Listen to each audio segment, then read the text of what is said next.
Hello, Sarah. Welcome to the Wax Museum. Thanks so much for having me. This is great. So, you were mentioning on Twitter that you had a writing project that you just finished. Yeah, That's basically why you're here, is to talk that's why about I'm that. here. Um, so I guess first of all, how are you doing with this whole pandemic thing? I try to ask everybody that before jumping into everything. Yeah, it's interesting. I work at a church, and Mm-hmm. so things in a church in California, and so our restrictions have been quite strict. And so all of the navigating of restrictions and COVID stuff has been really interesting when you have to make like leadership choices for other people. Hmm. And so it's difficult in one way. In other ways, I feel like there are some things that, or some people that maybe the church has not done a great job of reaching because everything's so within our walls. And to be Hmm. able to kind of take that outside of the walls with video church and things like that, it's actually been really helpful. And we've reached probably people that we wouldn't have reached before. So pros and cons for sure there. Personally, of course, being cooped up all day is um, hard. Not being able to hang out with people can be difficult. Hmm. I'm sort of introverted though. Yeah.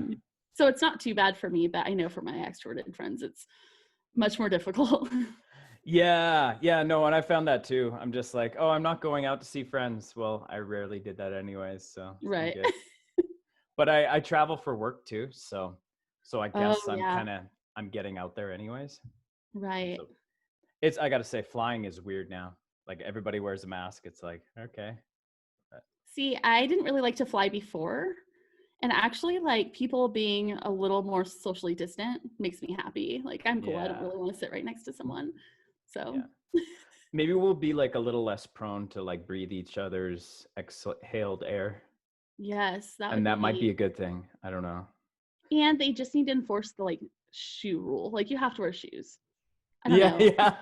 Read a rumor that COVID is I've spread I've by heard about that. Is foot that odor. must be like a like heavy American thing because I don't think I've seen that. I'm Canadian, right? So Well, that's because Canadians are polite and care about other people. So all yeah. those things that Americans don't have. So Okay, one of my favorite things is my son, he was in kindergarten and he broke his arm. And I remember before we went to the States for our vacation, a family member told me, you you'll notice that Americans are actually nicer than Canadians.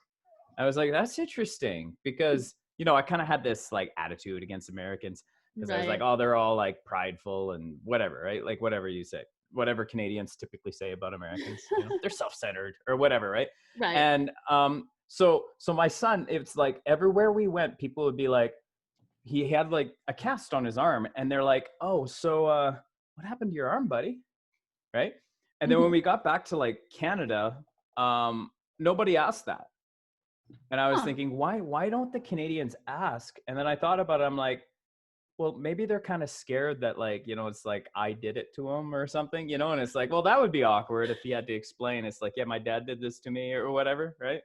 Yeah, I mean, you could flip that and say that Americans are just really intrusive and don't care about Yeah, your I your think boundaries, but I Americans don't will know. go out of their way to be kind in ways that Yeah. Canadians won't. And Huh, Canadians are more interesting. polite and they'll kind of leave you alone for that reason. Yeah, So, I see that. yeah, so I think it can be a You guys positive thing. have milk in a bag and ketchup chips, so you're beating us in that. Yeah, I Dude, still ketchup have chips are ketchup bomb. chips. I have not had milk in a bag since I was a kid. Okay. But I think they still have that like in Eastern Canada. So Really? that's still a Okay. thing. Yeah, I've just heard rumors and one Five Iron Frenzy song, so Yes, yes, yes. All we right. love that song. So on topic of the pandemic, how has the pandemic affected your writing process? Sure. I think that in some ways it was beneficial because when you're hunkered down and you don't have much else to do, Mm, you're going to do something. And yeah. so, in some respects, easier. In other respects, I think we all found TikTok and it's extremely distracting. And so, I spent a Yes. lot of my pandemic so far sending my friends TikTok links against their will. Um, but it's been really fun. So yeah, pluses and minuses, but I think that probably would have been attention regardless of the pandemic. It's just so Mm. easy, especially when you're writing about something hard or Yeah. traumatic, to find ways to distract yourself so you don't Yeah. have to keep writing it. But I really tried to commit to getting up at 5 a.m. every day for months and months to write. So Wow. yeah. And there aren't a whole lot of distractions. You can't text your friends TikTok links at 5 a.m. without being considered a jerk. So, you know, it I sort of worked second out. what you say about TikTok, though. I think like it's funny. I had no interest in joining another social media, and my daughter, she's 10, and she's just like, I the boys have like other social medias that they can interact with you on. TikTok's the only one I use. Can you please join TikTok? And I'm like, okay, fine. I don't really know what I'm doing. I don't want to do any dancing, you know. And so You I doing the joined and I renegade? just I made like the it. weirdest TikToks. It was like it's just weird stuff. I'm doing my own thing. And but I find TikTok's a very positive place to be. And maybe it's just the algorithm I've got, but I'm like, I find it's usually pretty lighthearted and a lot less intense than like Facebook. Yes. No, I agree with that. And there's something nice. It's kind of non-committal. Some videos are only 30 seconds, and I mean Yeah. nobody ever is on TikTok for 30 seconds, but one thing that it's really highlighted that I think is cool is that people are really creative. They come up with Mhm. these dances, these like really cool collaborative singing um things, and just fun creative stuff. And I think that we haven't always had an outlet like that. And Yeah. so it's been really kind of fun to see how creative people can be, especially when they're bored. Yeah, it's a neat community. I know it can turn kind of south too and make people really insecure, and the comments Sure. can be really nasty and stuff like that. I've just never really interacted with that portion.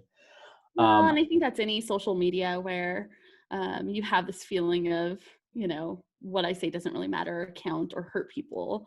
hmm, And I think that we're learning more and more that that's just not true. That even words said by strangers on the internet really affect you emotionally. And something cool that I've noticed about Gen Z though is that they just don't put up with much of that. And so if you see somebody getting bullied for their weight, somebody getting bullied about, their racial whatever, you see Gen Z coming out like in droves saying, yeah, no, we don't talk like that. It's really cool and interesting. I love Gen Z. Those are I my know they're kids. going to change the world. I really believe Yeah. it. Yeah, I'm definitely not one of those people that's like, my generation's better or things were better when I was a kid. I'm like, shut up. Like, come on. I know it's not There's true. like a proverb about that says like it's foolishness to say that the old days were better. I'm like, Right. people forget that. Right. Okay, Yep. so I've thought about writing a book. I actually started writing a book. I kind of made it as a blog on the website for this podcast. Um, and then I kind of got stalled because I was like busy with other stuff. But my idea was to like self-publish and just self-publish to Amazon and all this stuff. But it sounds like what you did is the real way. Kind What was of. that process like? So what's really interesting is that I never actually set out to write a book. Mm, It's never been. I love to write, yeah. but especially about childhood trauma. That's something that I used. I was a youth pastor for a while, and I was able to really relate to kids who were in traumatic situations because of that. So I sort of always Mm, thought that was like a redemption thing for me. Like I got to mm, work with these kids and a lot of them had trauma from different areas of their lives, and I was able to relate somehow to that. right. Um, but I wrote an article for Relevant magazine just Oh, okay. about like dysfunctional family Christmases or holidays and how to Okay. survive those. And honestly, the article I think in hindsight was sort of mediocre. Like I don't Hmm. think it was anything that great. Um, but somebody with a publishing company read it and started Oh. following me on Twitter. And so I had Uh-huh. no idea this was happening. And one day, just out of the blue, I get an email. Um, and it said, "Oh, hey, like I'm from blah blah blah, and have you ever considered writing a book?" And I Ah. totally thought it was a scam. I was like, "Oh yeah, delete. Like that's not real. Hmm. Publishers don't just write you." And Yeah. I've heard of so many like self-publishing like scams where they're like, "Oh, we'll help you publish your book," but then it ends up being like you pay a Yeah. ton to actually be published. So I just assumed, oh no, this is not real. And then 3 or 4 days later, I got a DM on Twitter, and it was like, "Hey, I'm with this publishing company. Have you ever considered writing a book?" Hmm. So then I was like, "Yeah, I'm gonna Google this girl, right? Like, let's Yeah. see." And it was legit. And Wow. I was like, "Oh, I don't really know." Huh. Again, when you're talking about family stuff and trauma, I was like, "How much of that do I want to dig back up?" And Right. so I said no multiple Yeah. times. I was like, "Yeah, I don't know. I don't really think so." And she was like, "Just think about it. Just think about it." Huh. So I thought about it and prayed about it. Has had some friends pray with me about sort of what to do, and felt a peace about it. And I was like, "Oh, Yeah. maybe this is God giving me an opportunity to relate to more people who have experienced trauma." And so, definitely not what I had set out to do, and probably not most people's experience. Hmm. Um, but yeah, I just happened to have a story, and yeah, it kind of fell into my lap. And so I'm so thankful I realized that there are writers who are much more talented than me, who will never get a book deal just because of how competitive things can be. So I'm grateful every day for the opportunity. That's really cool. So you Yeah, basically got scouted. I know, it's so weird. Huh. I felt like I was being stalked a little bit, you know? They're like, "We've been watching your stuff." I'm like, "Oh." I mean, you follow me on Twitter. You know that my hot takes are not exactly always, you know. uh, I find you a positive influence on my feed. I like well, I'm people who are a glad. positive influence. I kind of have a rule for Twitter. I will if I find somebody, on Twitter, I'll look at their last 3 tweets, and if the last 3 tweets aren't interesting to me, I don't follow them. Hmm, And so, that's a like, if good someone rule. follows me, like, I always do this, like, because I have multiple Twitter accounts too, right? But with my Bridges of Wad account, that's my rule always. It's like I only follow people that their last 3 tweets are interesting to me. So you made the cut. Yeah. Well, thank you. I'm so glad. I feel honored. I don't really have like criteria. I don't ever really know who to follow. The Yeah. worst though is that when you think you're following someone because they show up in your feed all the time, and then you realize they're following you, but you're not following them. And there's like, I feel like I'm breaking some sort of Twitter social contract, you know? Yeah. So, Or there's someone you unfollow, like, because you're like, I'm so sick of this person. And then you go to follow them and you're like thinking, uh-oh, they're going to get a notification that I that followed I'm them following them. now. Yeah. This is going to I be don't use the awkward. block button enough though. I need to start blocking more people. I know it sounds Yeah. terrible, but sometimes I just see things and I'm like, ugh, why do I subject myself to this? So, Yeah, I think it's different too, like whether you're a male or female on this. Because I mean, I know there's one young lady on Twitter that's like has to lock her account all the time because she gets all kinds of DMs and stuff. And I'm like, that's crazy. Like, yeah, I really have no issues with Twitter, and maybe it's male yeah. privilege. I'm just like, I've had my fair share. yeah, And I think that that's it's one part of being a female writer. yeah, I have a writers collective that I lead okay, um, in my area, and one time I wrote an article about the death penalty, and hmm, it questioned whether the death penalty is pro-life, and so yeah, of course that's a controversial subject, and I realize that. yeah, Um, but I got an email from someone who was upset about the article, um, basically threatening to rape me. And I was like, okay, like that's sort of a wow, weird that's um, awful. um, response to that. Like, so Yeah, basically his thought was, well, you don't believe in consequences for people's actions. And it really like bothered me. Like, yeah, the publisher took it off of or the magazine took it down, yeah, because it was just getting feedback that was altogether not good. But in my writers collective, I asked the women, like, have you ever had this experience where someone has threatened like sexual assault? And every single one of them who had written had, even if it, they had written things that weren't controversial, had men show up in their inbox just very inappropriately. um, yeah, and that's so so evil. it's so crazy because you put Yeah. yourself out there, and of course there's a bit of risk to that, but the fact that anyone would feel so comfortable to just write any of that to you, whether it's on Twitter or in your inbox or on Facebook or whatever. It's just insane to me. Like, I can't even imagine um, justifying that. So it's No. a crazy world, and you just have to be extra careful. Yeah, and the death penalty is a really interesting topic because, like, I read Shane Claiborne's book, Executing Yeah. Grace. I think that's what Yep. it's called. We'll link that in the show notes. Yeah. But yeah, it's funny because in Canada we don't have the death penalty. Like, we got rid of it like a long time Really? ago. I didn't Yeah. know that at all. That's really cool. Yeah, and I mean, like, we also don't have like crazy long sentences like you do in the United States. Mm.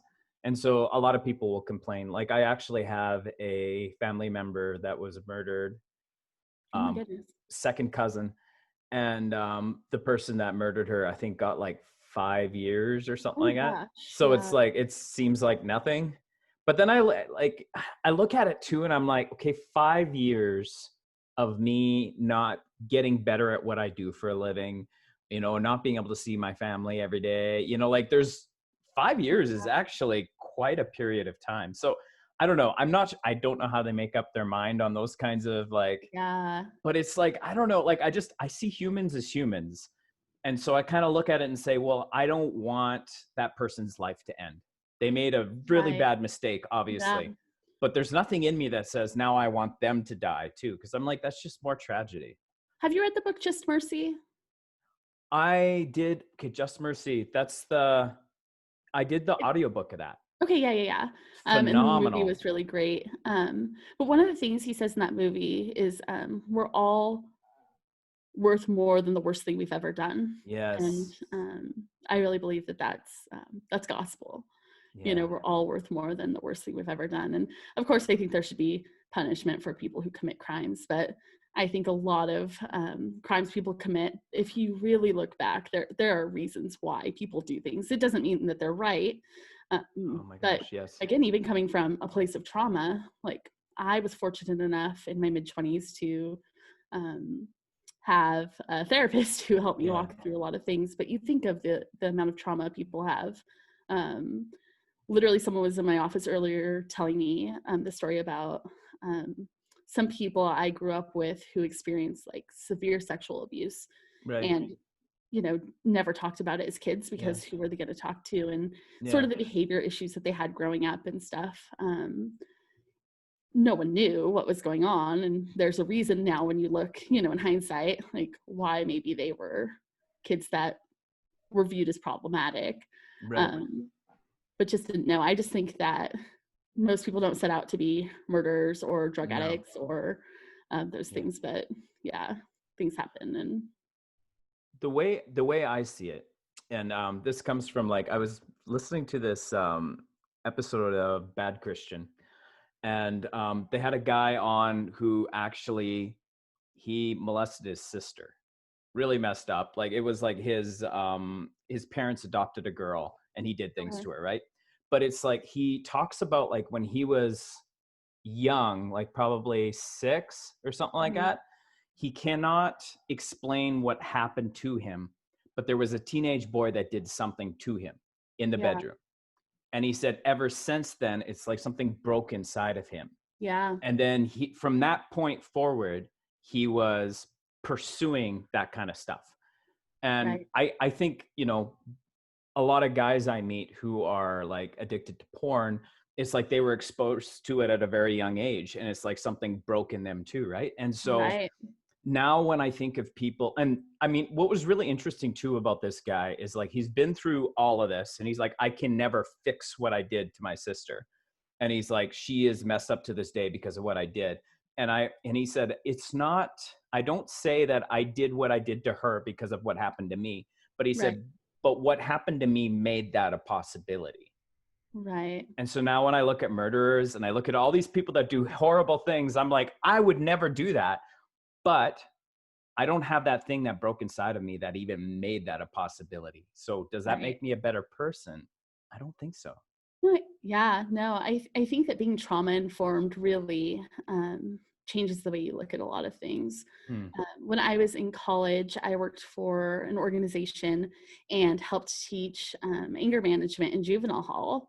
Yeah. and got to hear the stories of kids. And again, I grew up not much differently than they did. You know, a lot of Yeah. them have been severely abused by their parents and would commit crimes to get back into juvenile hall because Hmm. there they could go to school and they were Yeah. getting 3 meals a day. And Wow. so they stole mom and dad's car because they wanted to go back, you know, like they made a dumb mistake and went, but then realized like life there was easier than it was before. And when you hear those stories from the inside, you can't help but to have empathy. I think is it Heather Thompson Day who said something like, do you follow her on Twitter? I think No, that's, I don't think I do. she's great. But one of the things that she talks about is how, like when you learn someone's story, it helps you to just not be as judgmental. Like it creates Yeah. empathy. But you have to have proximity to people who have these experiences. And so a lot of times we're just not in close enough proximity to people who have experienced real trauma, Mhm. or we don't have a close enough relationship with those people. Um, but yeah, when you hear the stories of kids and they're like, I wanted to come back here because it was safer than being at home. Like, Yeah. um, how do you judge that? You can't. But Yeah. the narrative outside of that is, well, those kids are troublemakers and they're going to be a menace to society, and so it's better that they're away. They're hurting. Like these are kids that have been deeply injured by people who they should have been able to love and trust. And so, um, yeah, hearing those stories really changes the way you view the justice system and a lot of other just things. Wow. Yeah, Yeah, and I think a lot about like kind of the broken homes that my you know, two oldest are in a public high school now, and the kids are very accepting, and but all of these kids come from like the most messed up home situations, yeah, and what they're dealing with is like their parents are not either not privy to, or their parents are not dealing with it well, you know, when there's identity issues and, you know, all this stuff that's going on, and it's like their parents are not being understanding, and I just kind of look at them and I'm like, oh, I just want to I want to love you. You yeah, know, like it's like what there's something missing there from their parents, right? And it's like, yeah, and there's just so many heartbreaking stories, and just hearing my kids tell me about their friends, I'm like, oh, I want to fix all of that. yeah. And I'll tell you, you know, growing up in trauma, it was interesting because my friends knew sort of how things were at home for me, and I would spend a lot of time like time at their houses. Hmm. I was always like almost better friends with the parents, you know. I was like the Yeah. responsible kid who would like go over to their friend's house. I'm like, no, we should do our chores because at home things were chaos. And so Yeah. even things like rules, I was almost jealous of, right? Like, Mm. oh, like someone actually cares enough about you to like make sure you're home at this time. You know, it was just like a Yeah. weird dynamic. But you know, my friends' parents were such a safe haven for me because they knew, you know, when you're at someone's house for 2 weeks and your parents haven't even called them, have never met them, the parents start to put, you know, two and two together. Like maybe things at home are not Hmm. um, great. And so the fact that your boys tell you that and you can even build relationships with those friends in a way where you're a safe haven for them, like that's incredible and priceless. Yeah. Yeah. So, so I guess we already talked about what brought you to write the book. Like you found somebody said, we want to hear your story. Yeah. And so, and I think part of it too is you want to share your story because you found that in working with the youth, your story was helpful. Sure. And Yeah. so this can kind of give you a bigger reach with this story. Yeah, and it's a double-edged sword, you know, because my story very much intersects with the story of my parents. Um, Yeah. because my parents have their own back. I mean, my dad died when I was 20, and grief, like grieving for somebody who has abused you, is just a whole Yeah. different level of feeling because he was still my dad, but he was also not a healthy presence in my life, and so there's a lot there. But you know, one of the things that I had to really consider is, you know, my mom is still alive. She and I do not have a relationship. We Hmm. haven't talked in 14 years, so it's been a long Oh, time. yeah. But my story backs up to her story a lot, and so it can't all be about, you know, my mom's issues and her stuff. And so, sort of trying to find the balance there of being able to tell my story without or while honoring my mom's story as well. You know, my mom's a Mm, human who has had her own hurts and her own things. And it's taken me a long time to sort of come to that conclusion of like, um, she wasn't just a villain or didn't just mean to be a villain. Like she had her own life circumstances that sort of caused her to not know how to parent, or right. um, maybe some mental health issues there that caused her to not always think rationally in the way that she interacted with my sister and I.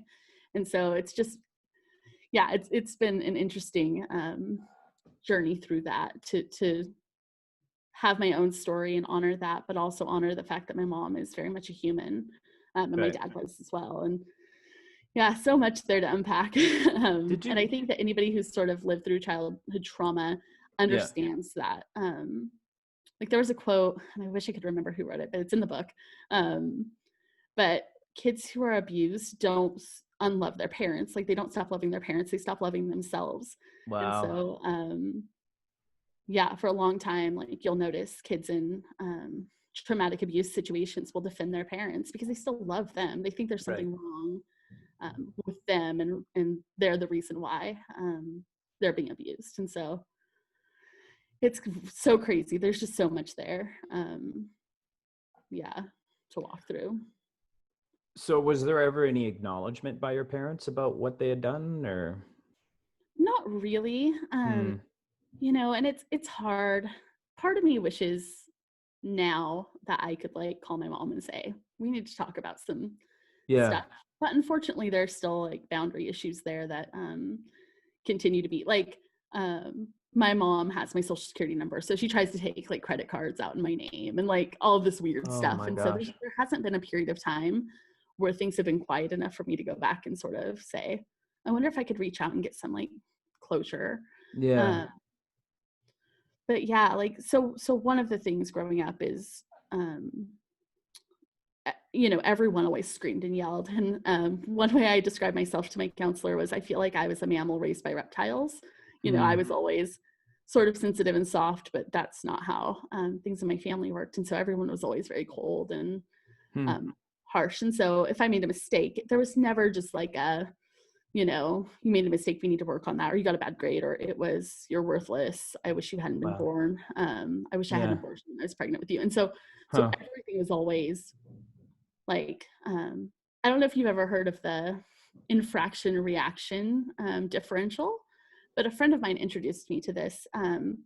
So if someone's having a level 8 reaction to a number 1 infraction, whatever the differential there is their own internal something. And Wow. yeah, Yeah. and gosh, when I heard that, I was like, oh, if I could relate that back to my childhood, it would be, you know, I didn't clean the bathroom well enough and now I'm worthless and never going to do, you know, there was just never like a reasonable dialogue um, Yeah. about things. So Yeah. clearly that, you know, 7 differential did not belong to me, but I still carried it as a kid. Um, Even though it Yeah. belonged to my mom or my dad, depending on who, you know, that day was having a freak out. So, Oh my uh, gosh. Yeah. That's and I know like I think I can recall some of that as a child too. And kind of like it's like this big reaction to something that's like nothing. And then right, it's like you don't know what to do with it because you can't really judge your parents as a child. So you assume right, it's you. So it's right. And like, you don't know what's going on in anyone else's house. yeah, So you don't know that not everyone's parents, you know, yeah. slam the door in your face and scream at you. Wow. You know, like you don't know that that's not how everyone's treated. You just assume this is normal because it's your normal. Hmm. Yeah. So so how does one rebuild after that? Like it's like you've Yeah. for you to understand that it's like it's okay that I didn't do the dishes right, or like it's Yeah. I mean, the hard thing about trauma is that traumatized people traumatize people. And right. so part of that is like I developed pretty severe OCD. Uh-huh. I still deal with it, especially around germs. Mm-hmm. One part of my childhood is that my parents were like legit hoarders, like A&E. Right. You know what I'm talking? Like Yep. So things were always dirty and gross, and it was always my fault or my sister's fault, like that things Hmm. were like that. And it was just this uphill battle all the time. And so I Wow. developed this OCD thing that causes, relationship issues. It causes issues with your friends. I would get really anxious and stressed out about situations where I felt like, I don't know how to explain it, but like I don't feel the need to control other people very much. In fact, I'm an Enneagram 2, so I just want everyone to be happy. um, and when everyone else is happy, I'm the happiest. That's But the helper, right? yeah, Yeah, yeah, yeah. Okay. yeah. Which can be very codependent for kids who grow up in trauma, so you have to be Right. careful. Um, but anytime I didn't have like autonomy over myself, so I didn't have control over what would happen with me, I would really, really panic. Hmm. And part of that was, yeah, just like not being able to control my environment was Hmm. difficult. And I'm doing a lot better now. Counseling really helps. Medicine helped a lot with that while I was going through counseling. But Yeah. yeah, you have these things, and then people don't really understand your trauma responses. And so they're like, why are you so anxious about this? Like, we care about you and we're going to keep you safe.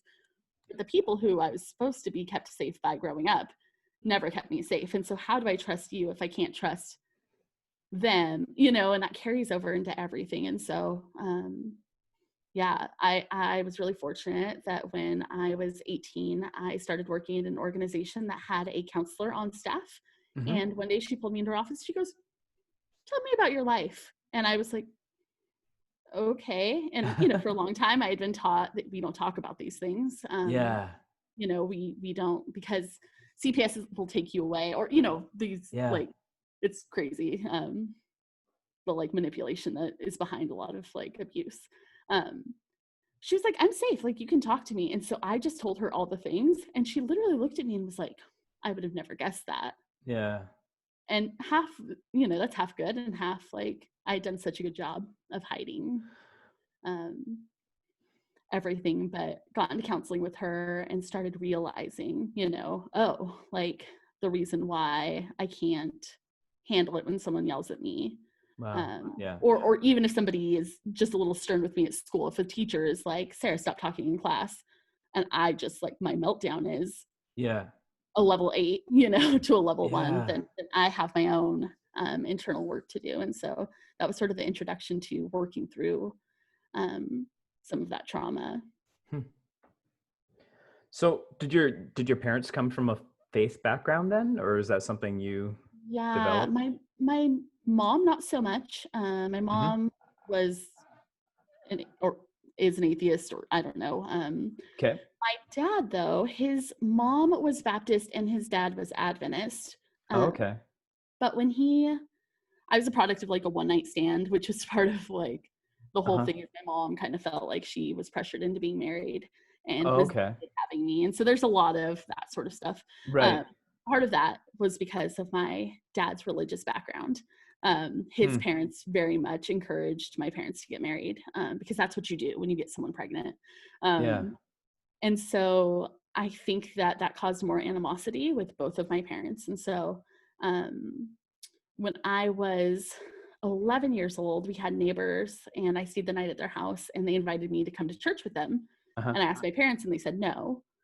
And so I was like, okay, I can't go, but I didn't have any experience with church. And then the next weekend I stayed the night, and they like didn't even ask. We just went to church. Like, we got up Sunday morning and went. And so I ended up finding Jesus through these neighbors who took me to church with them. Like, Hmm. just such a cool um, story. And church sort of became my rebellion That's junior high interesting. and high Yeah. school. Like, because my parents didn't really care what I did or where I went, Right. except for when they did. It was weird.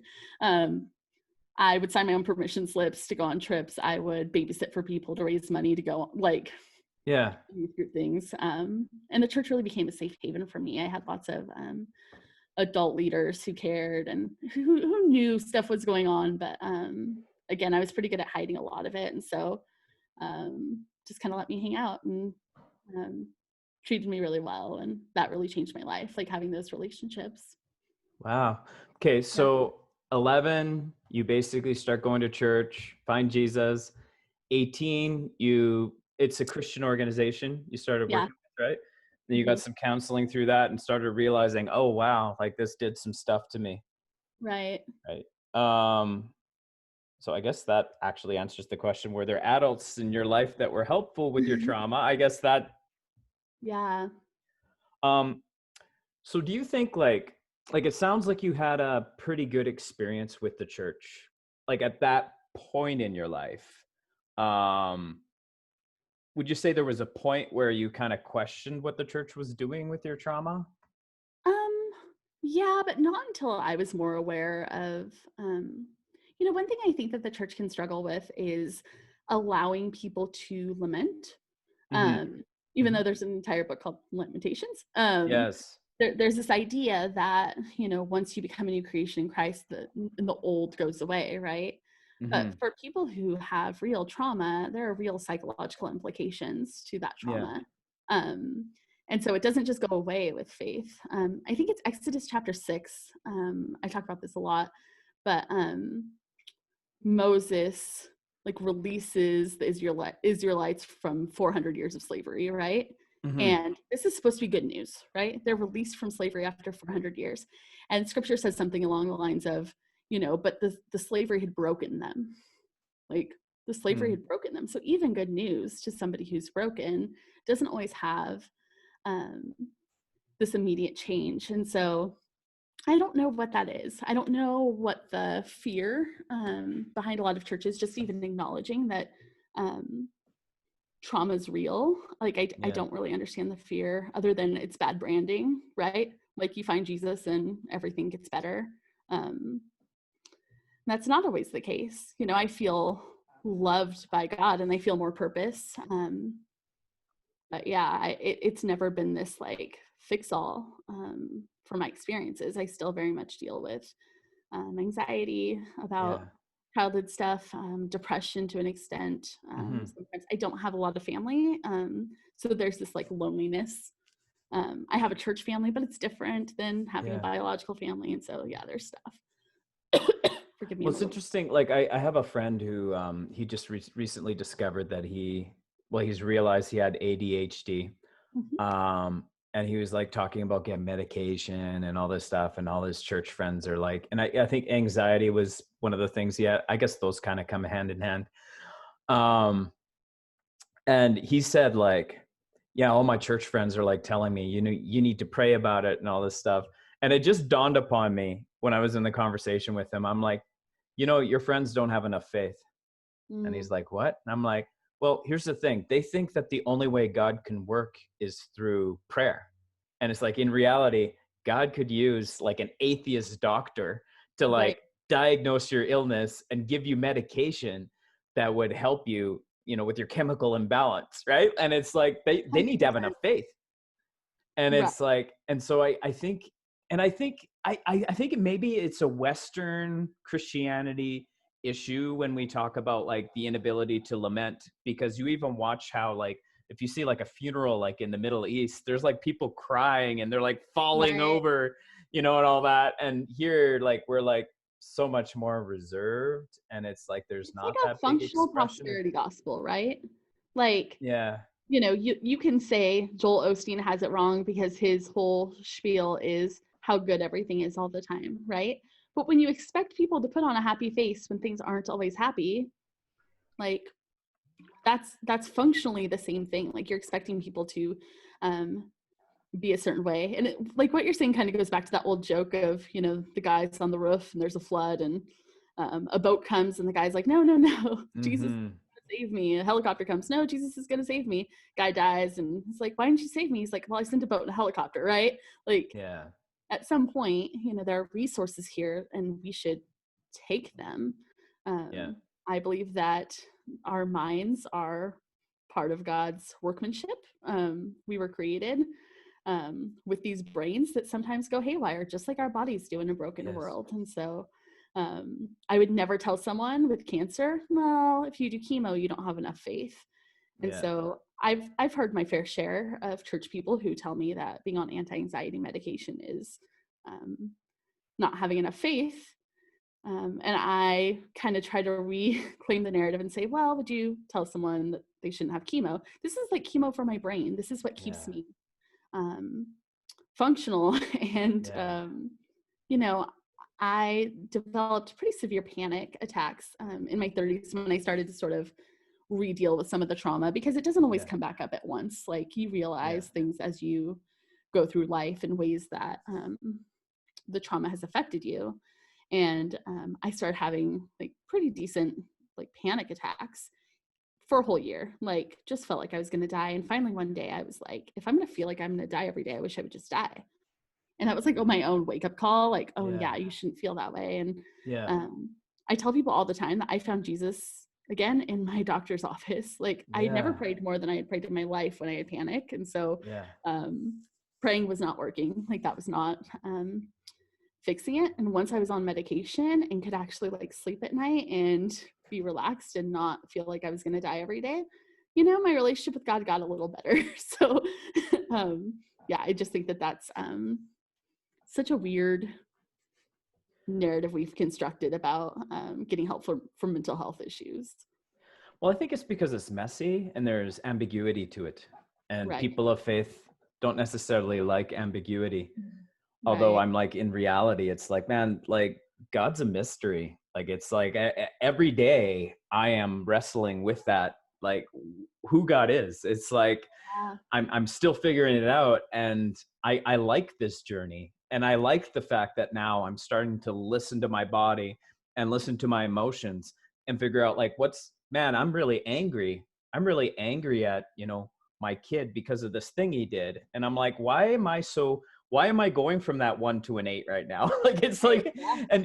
and you're kind of like, and I like one of my favorite psychologists, Susan David. She wrote this book, Emotional Agility. I don't know if you've read it, I've heard of it, but yeah, I didn't know who wrote it.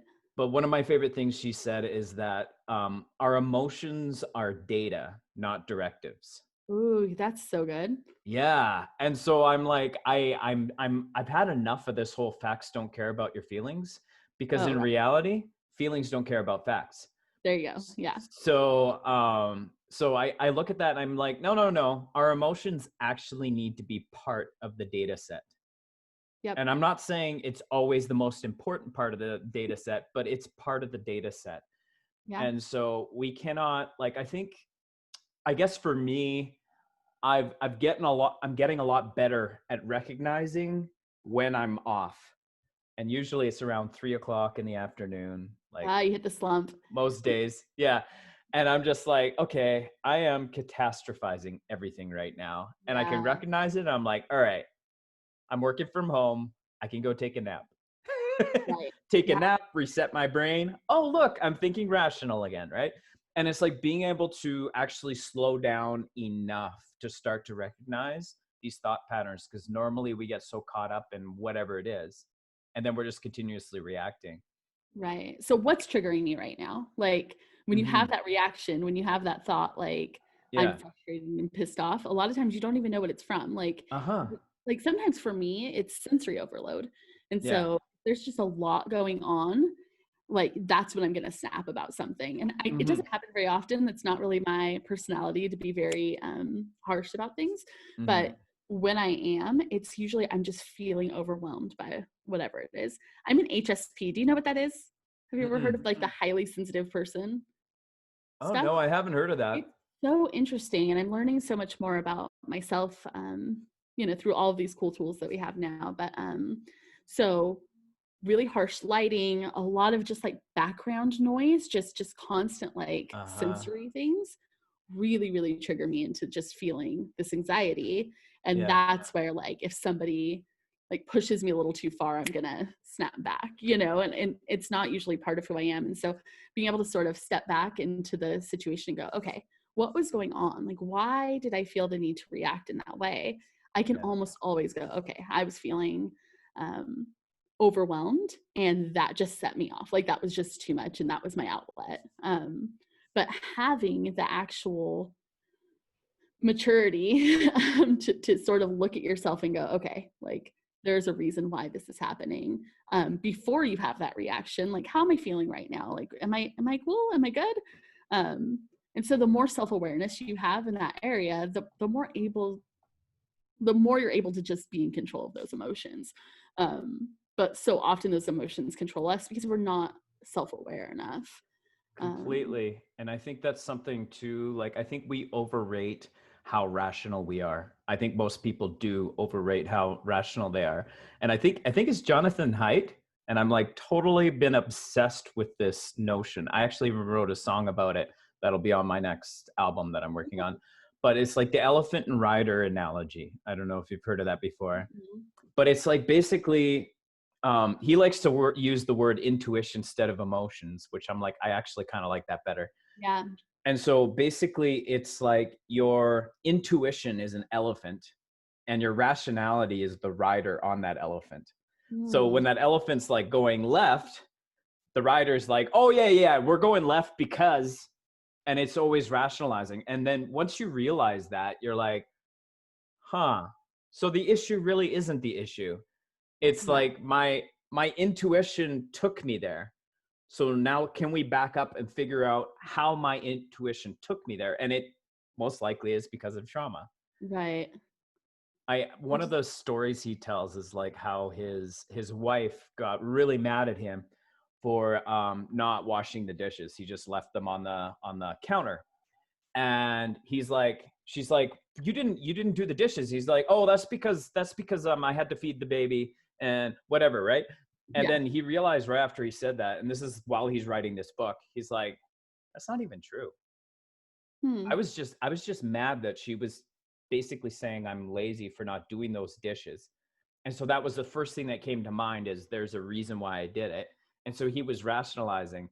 And it's like, how much of my rationalizations are just me trying to compensate for my Sure. intuition? It's like, why am I angry right now? Why am I sad right now? Right. Um, And even a but it's, question to that is, why did I feel the need to lie in that moment?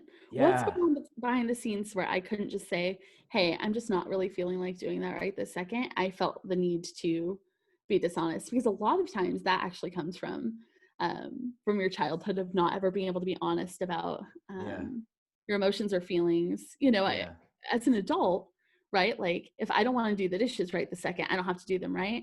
But when you're a kid and someone tells you you have to do those dishes, you don't have the autonomy. You have to do it because your parents told you to do it.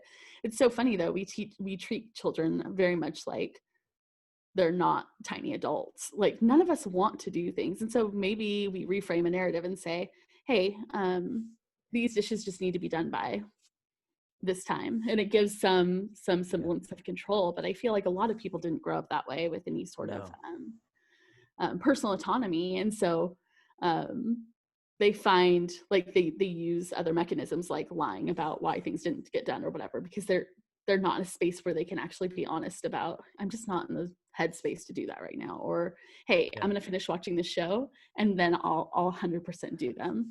And kids aren't always reliable that way, and I totally yeah, get that too. But it's just funny how you can kind of go back and go, oh, like maybe there's something broken in the way we do things in general, and not yeah. like respecting the autonomy of humans. I don't like being told I have to stop what I'm doing right this second to do that chore, and I often don't do it.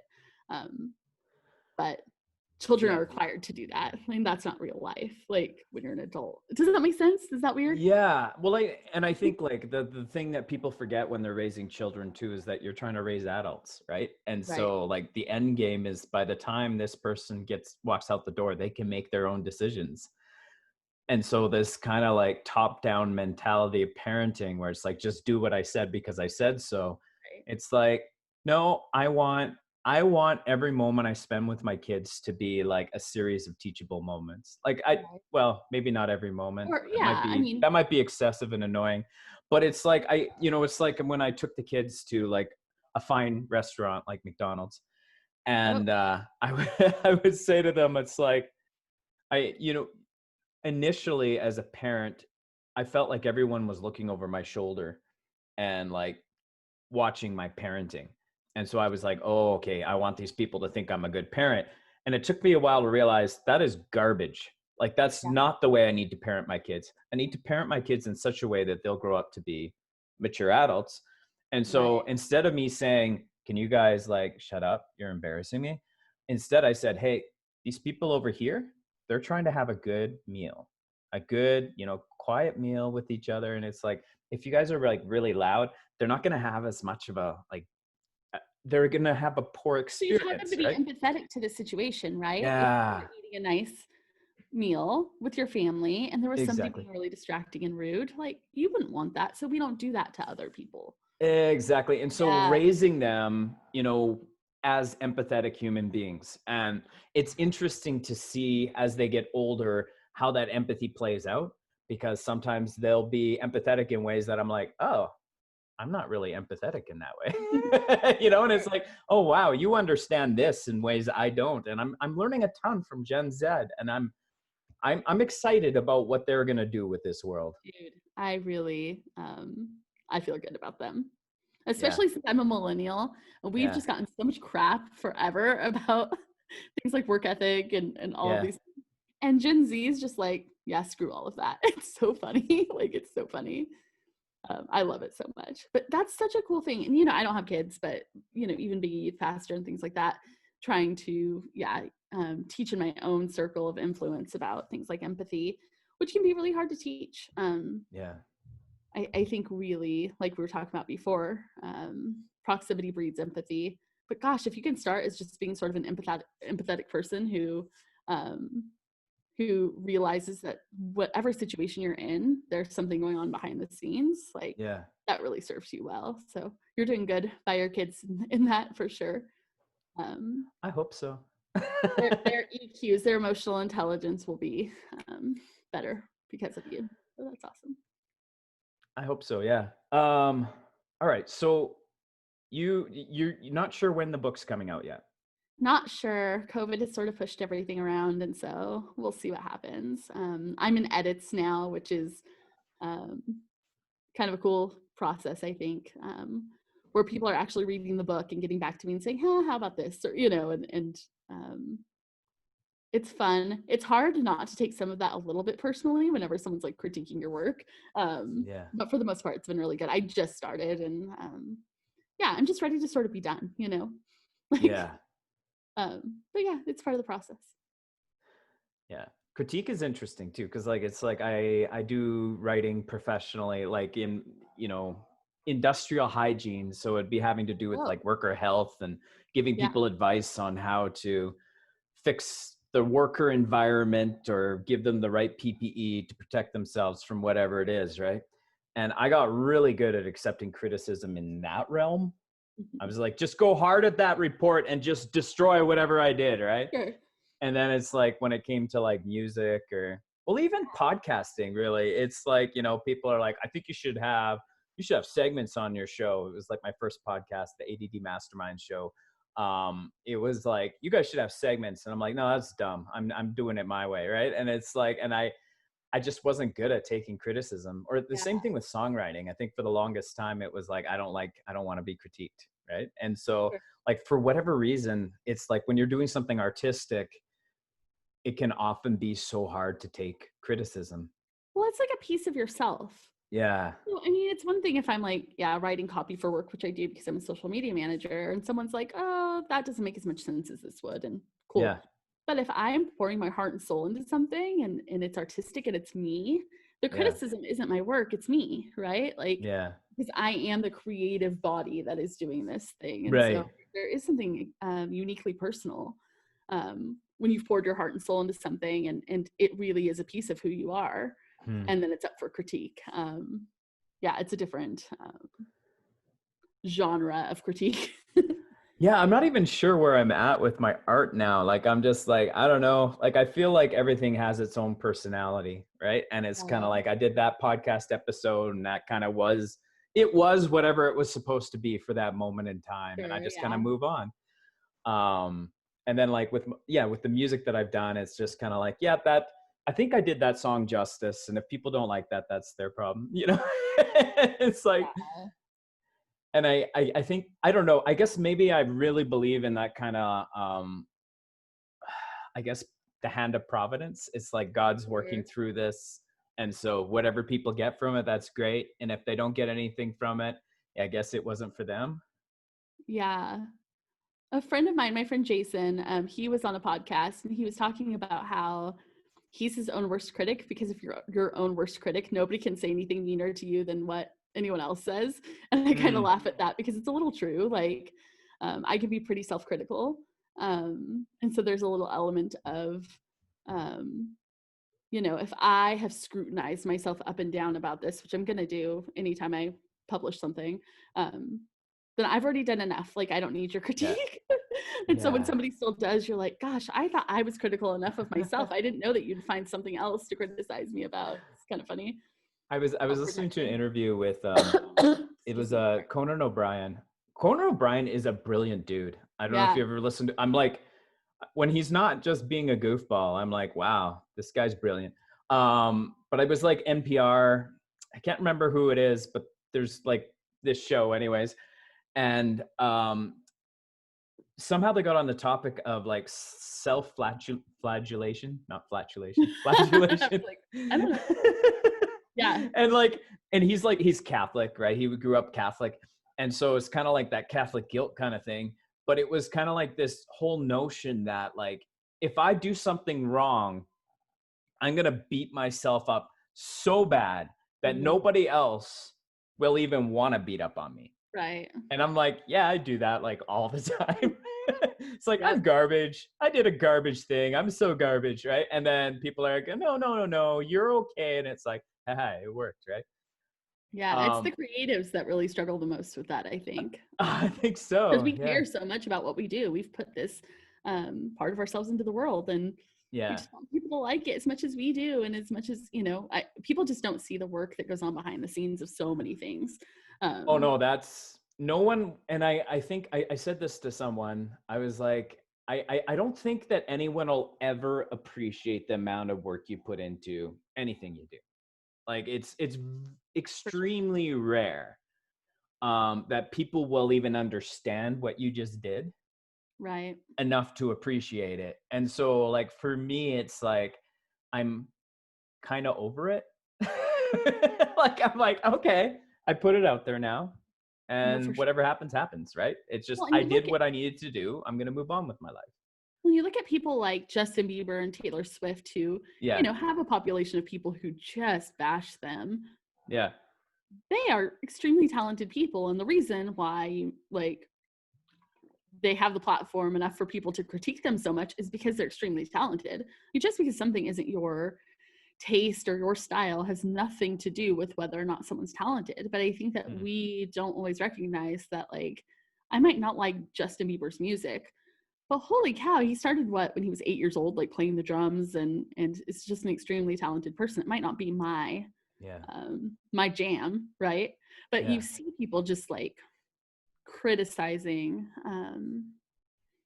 like, yeah, those types of people, as if they're not human beings with real emotions who read that stuff or see that stuff. And um, so to be on the smaller scale and still sort of have a little bit of an audience and put yourself out there, knowing that no matter how big you are, um, you're always going to have critics. yeah, And for sure, even writing a book, I just think, gosh, I've written articles that have gotten hate mail. yeah, Um, and maybe there are people that grew up in childhood trauma whose experiences are different than mine. yeah, Maybe I'm going to have a population of Christians who read what I write and think, gosh, what a victim, right? Like, yeah, she doesn't have any faith. All of those things. And like, you're putting yourself out there for that. But what you're really putting yourself out there for are people who are going to appreciate the art that you have yeah, created. Um, and at some point, you just have to say,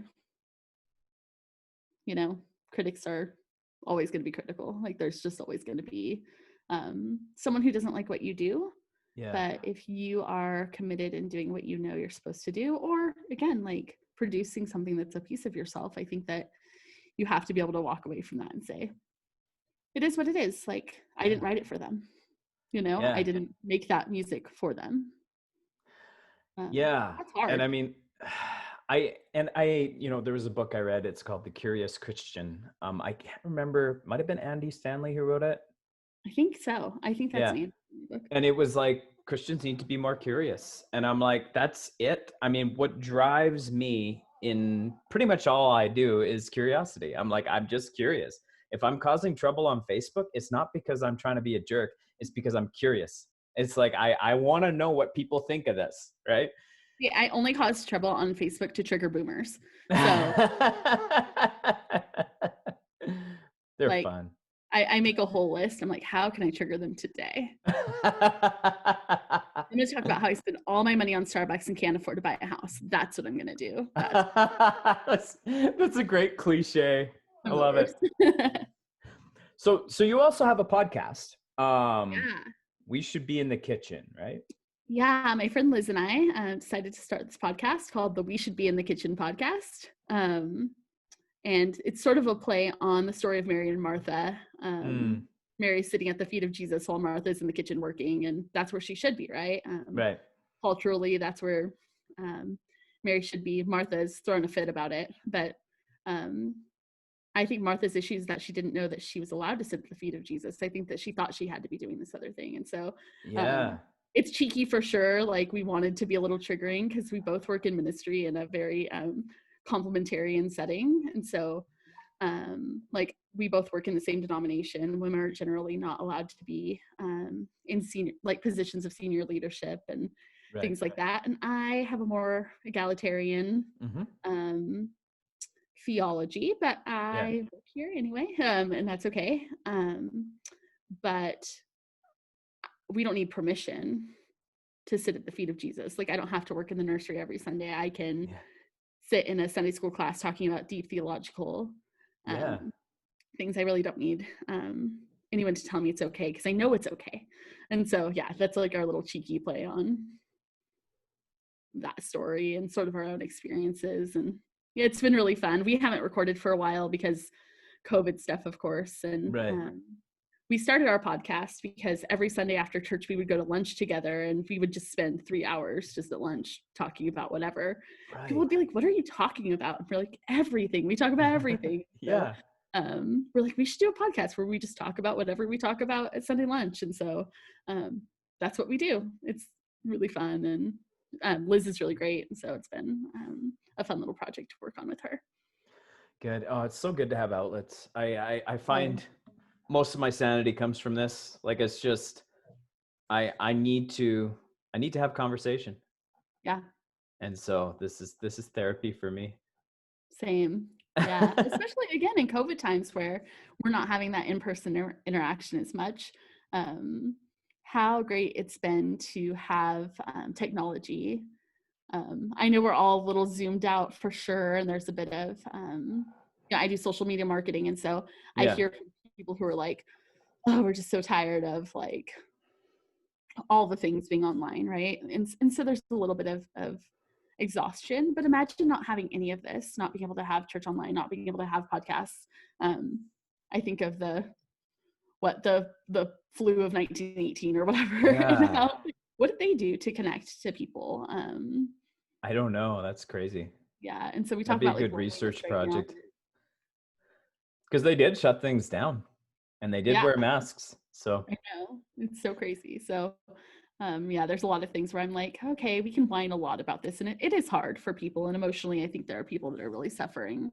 But there are also outlets that we wouldn't have had before. And I'm so thankful for those. Well, that's it. And we all cope with this different ways, right? And I think what's the hardest is all those people that are going into this kicking and screaming and they just want to fight the whole time. Because I'm just like, oh, this would be easier if you just like figured out how to cope. But I find the same people that are kicking and screaming are kicking and screaming about everything. Right. Just kind of their natural. And I'm like, I don't know why you got to be like that. But yeah, I described it on Twitter this week of like, we're all in time. Have to do is not spread a disease for a little bit longer, right? And it's kind of like a kid who like you put in time out and you just say you just need to not scream for 1 minute, and they can't stop screaming there for 20 30 40 minutes, and you're like, you just have to not scream for 1 minute. Like, let's just all chill for a few weeks and not gather and wear our masks and do what we're supposed to do. And instead we're going to keep screaming about restrictions and violating those restrictions and then getting shut down again. And it's a whole, I have feelings. Yeah, I know. And I'm just kind of like, okay, well, Here's what I'm gonna do. I'm gonna stop arguing with people, and I'm just gonna try to set an example. And that's kind of where I'm at with everything right now. I'm just Right. like, I'm like, I just want Disneyland back. So if you guys yeah, could all like find your chill so I can go to Disneyland, that would be really great. yeah, exactly. It's okay. So what's a good way for someone to find your work? Sure. I don't have like a super, I mean, I'm working on a website that will hopefully be up soon. It'll just be sarahirini.com, but on Twitter, at Sarahybethy, SARAHYBETHY.